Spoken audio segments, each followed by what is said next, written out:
ছাত্ৰ ছাত্ৰীসকল, আজি আমি আদৰ্শ ইন্ধনৰ কেলৰি মান, ইন্ধন এটাই কেনেকৈ ক্ষতিকাৰক দ্ৰব্য প্ৰস্তুত কৰে সেই বিষয়ে আলোচনা কৰিম।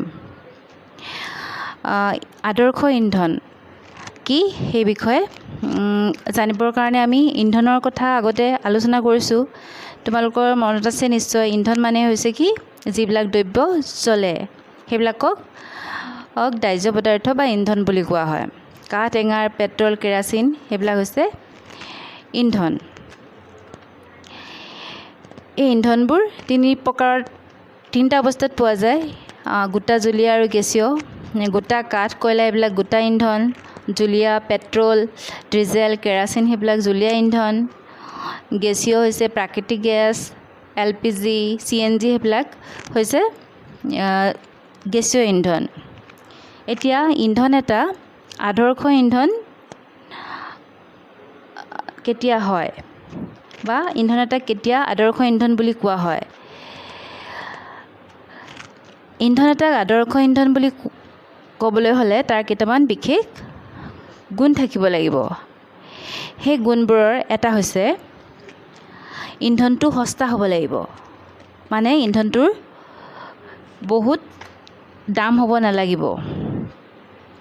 আমি সাধাৰণতে দেখোঁ ইন্ধনবোৰ সকলোবোৰ ইন্ধনৰে দাম বেলেগ বেলেগ হয়, কিন্তু এটা আদৰ্শ ইন্ধন হ'বলৈ হ'লে ইন্ধনটোৰ দাম আনবোৰ ইন্ধনতকৈ সস্তা হ'ব লাগিব। দ্বিতীয়তে, ইন্ধন এটা আদৰ্শ ইন্ধন হ'বলৈ হ'লে ই সহজলভ্য হ'ব লাগিব, তাক সহজতে পোৱা বিধৰ হ'ব লাগিব। ৩ নম্বৰ হৈছে ই মধ্যমীয় হাৰত বায়ুত সহজে পোৰা হ'ব লাগিব। যদি আমি ইন্ধনটোক জ্বলাই থাকোঁ, সি নজ্বলে, তেতিয়া সি আদৰ্শ ইন্ধন নহ'ব।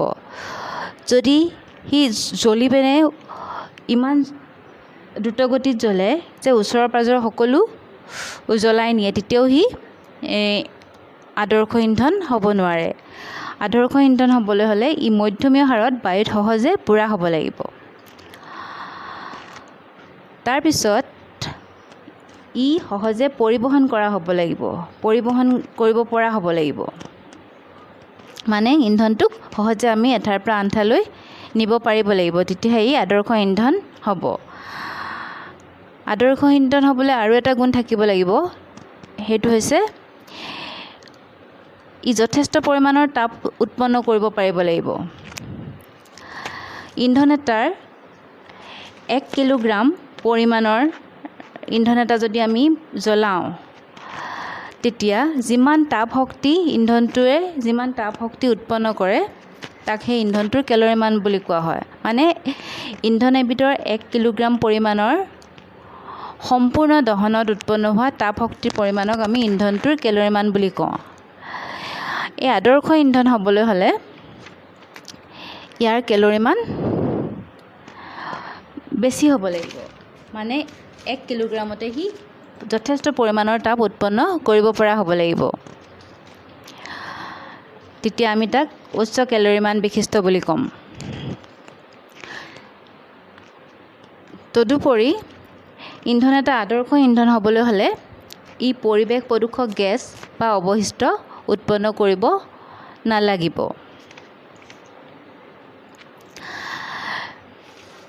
তোমালোকৰ পাঠত তালিকা 6.4ত বিভিন্ন ইন্ধনৰ কেলৰি মান দিয়া আছে।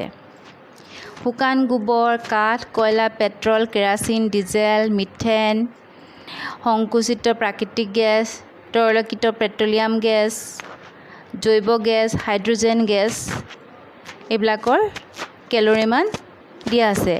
তাৰমানে যদি আমি ইয়াৰ যিকোনো এবিধৰ ইন্ধনৰ 1 কিলোগ্ৰাম পৰিমাণৰ সম্পূৰ্ণ দহন ঘটাওঁ, তেতিয়া যিমান পৰিমাণৰ শক্তি ইন্ধনটোৱে উৎপন্ন কৰিব সেইটো হৈছে তাৰ কেলৰি মান।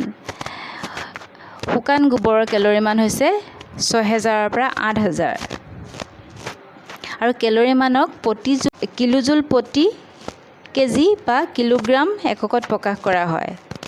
কিলোজুল প্ৰতি কেজি বা কিলোগ্ৰাম। এই শুকান গোবৰৰ কেলৰি মান 6000ৰ পৰা 8000 কিলোজুল প্ৰতি কিলোগ্ৰাম। কয়লাৰ 25,000 পৰা 33,000 কিলোজুল প্ৰতি কিলোগ্ৰাম। হাইড্ৰজেনৰ কেলৰি মান আটাইতকৈ বেছি 1,50,000 কিলোজুল প্ৰতি কিলোগ্ৰাম।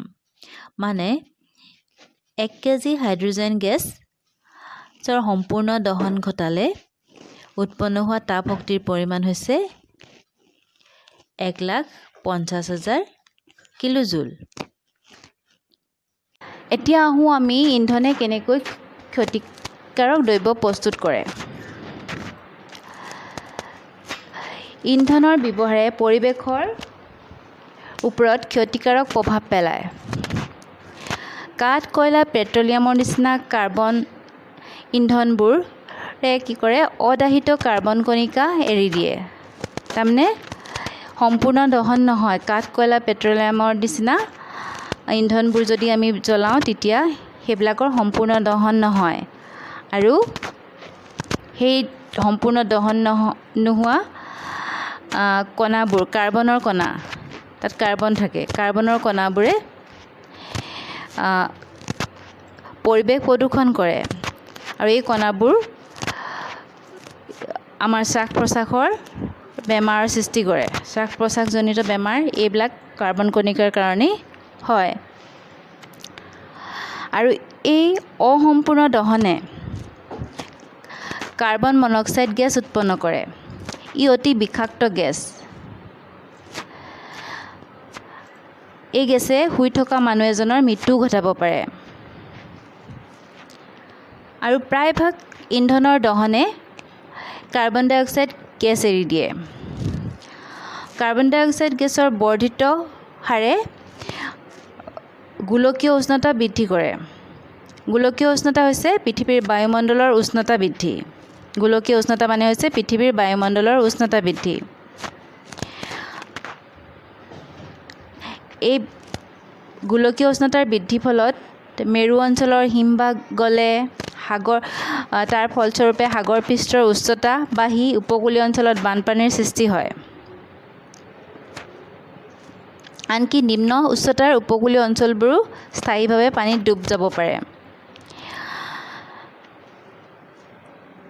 ইন্ধনৰ দহনৰ ফলত আৰু এবিধ গেছ উৎপন্ন হয়।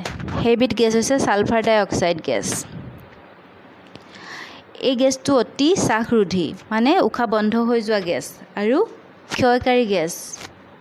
ইয়াৰ উপৰি পেট্ৰল ইঞ্জিনবোৰে নাইট্ৰজেনৰ গেছীয় অক্সাইড এৰি দিয়ে। ছালফাৰ আৰু নাইট্ৰজেনৰ অক্সাইডবোৰে বৰষুণৰ পানীত দ্ৰৱীভূত হৈ এচিড উৎপন্ন কৰে। এনেধৰণৰ বৰষুণক এচিড বৰষুণ বোলে। ই খেতিৰ শস্য, অট্টালিকা আৰু মাটিৰ বাবে অতি ক্ষতিকাৰক। আজিকালি যান-বাহনত ডিজেল, পেট্ৰলৰ সলনি সংকুচিত প্ৰাকৃতিক গেছ ব্যৱহাৰ কৰিবলৈ আৰম্ভ কৰা হৈছে। কিয়নো সংকুচিত প্ৰাকৃতিক গেছ মানে CNG দহনৰ ফলত অতি কম পৰিমাণৰ ক্ষতিকাৰক দ্ৰব্য উৎপন্ন হয় আৰু CNG-ক এটা আপেক্ষিকভাৱে পৰিষ্কাৰ ইন্ধন বুলি কোৱা হয়। আজিলৈ ইমানে।